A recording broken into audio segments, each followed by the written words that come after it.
Dear student, संख्या पद्धति के इस भाग में हम वास्तविक संख्याओं के लिए घातांक नियम के बारे में पढ़ेंगे। यह इस चैप्टर का अंतिम टॉपिक है। आइए घातांक नियम से जुड़े हुए कुछ नियम के बारे में हम पढ़ लेते हैं, जो कि हम कुछ पिछले क्लासेस में पढ़ चुके हैं। जैसे यदि एक एक घात यम गुणे एक एक घात यन हो, इसको बेस बोलते हैं, आधार बोलते हैं। यह पावर होता है घातांक। यदि आधार सेम हो तो यह एक ही आधार पे घात जुड़ जाते हैं। यदि a power m a to the power n आधार एक ही हो, घात अलग अलग हो, लेकिन यदि भाग हो तो हम एक ही आधार पे ऐसे लिख सकते हैं। यदि a power m to the whole power n हो तो घातांक आपस में मल्टीप्लाई हो जाते हैं। यदि a to the power m multiply by b to the power m घात एक समान हो, लेकिन यदि आधार अलग अलग हो तो आधार का गुणा हो जाता है और घात हम m लिख देंगे।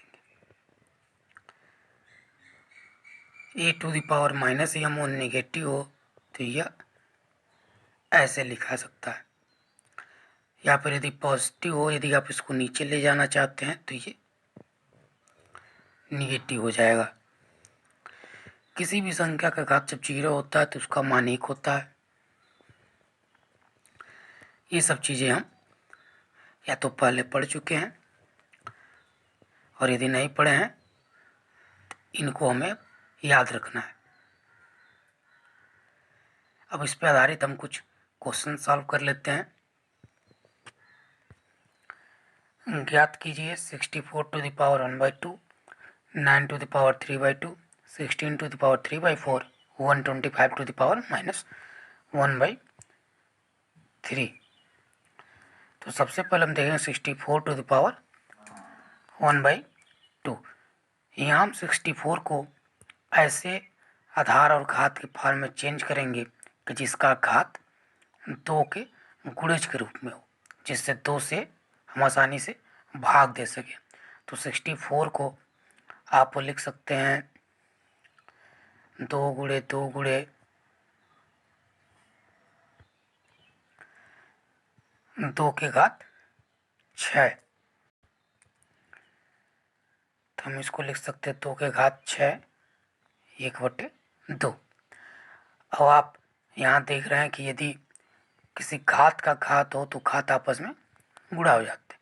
तो हम इसको 6 गुणे 1/2, 2 से 6 3 बार में कट जाएगा और ये 8 आंसर हो जाएगा। हम इसको 64 को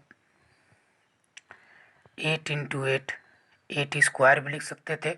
2 से 2 कैंसिल आता, सीधे आंसर 2 आ जाता। अगला है 9 टू द पावर 3/2। 9 को हम 3 का स्क्वायर लिख सकते हैं, और यहाँ हम फिर वही इस नियम का प्रयोग करेंगे। 2 गुणे, तो यहाँ 2 से 2 कैंसिल, 3 के घात 3 जो कि 27 आंसर होगा। अगला है 16 टू द पावर 3/4। अब हम ऐसे चेंज करेंगे 16 को कि 4 का मल्टीप्लायर हो या 4 से डिवाइड हो जाए, तो 16 को 4 स्क्वायर लिख सकते हैं, 3/4 हो जाएगा। 2 मल्टीप्लाई बाई 3/4। अब यहाँ 2 से 2 बचा रह जाएगा, 4 टू द पावर 3/2। अभी भी आप 4 को 2 के टर्म में चेंज कर सकते हैं। 2 स्क्वायर तो मल्टीप्लाई बाई 3/2, 2 से 2 कैंसिल, 2 पावर 3 तो 8। 125 -1/3 है, तो 125 को 5 का क्यूब लिखा जा सकता है। 3 से 3 कैंसिल हो जाएगा, 5⁻⁻1।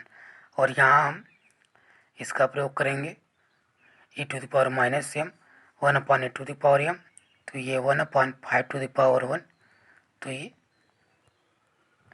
इसको हम 5 ऐसे लिख सकते हैं। सरल कीजिए 2⁻2/3 multiply by 2⁻1/5, 11⁻1/2 upon 11⁻1/4, 1/3⁻3 whole to the power 7।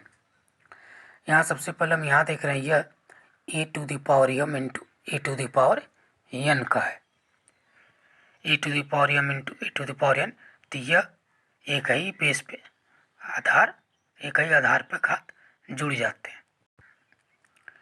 तो यहाँ हम लिख लेंगे 2/3 प्लस 1/5। यहाँ एलसीएम लेकर हम ऐड करेंगे, तो यह 2⁻13 अगला क्वेश्चन 11⁻1/2 11⁻1/4।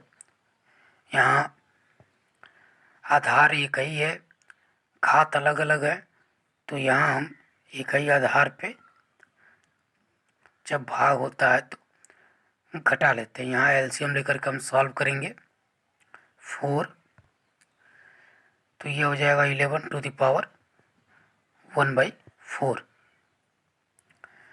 अगला है,